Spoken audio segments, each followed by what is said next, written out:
भाजी काय बनवली? वांग्याची भाजी आणि भेंडी.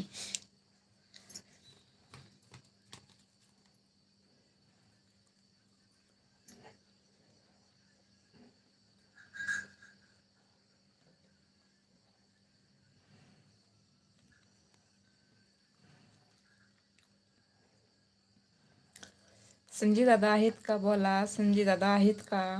लाईक करा, कमेंट करा, बोला सर्वांनी.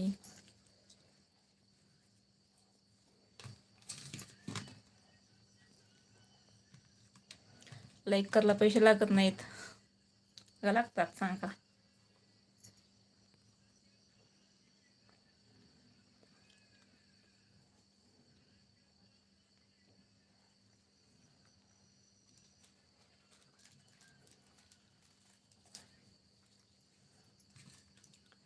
दादा म्हणतात मला नाही आवडत वांग्याची भाजी. हा, मग काय आवडतं?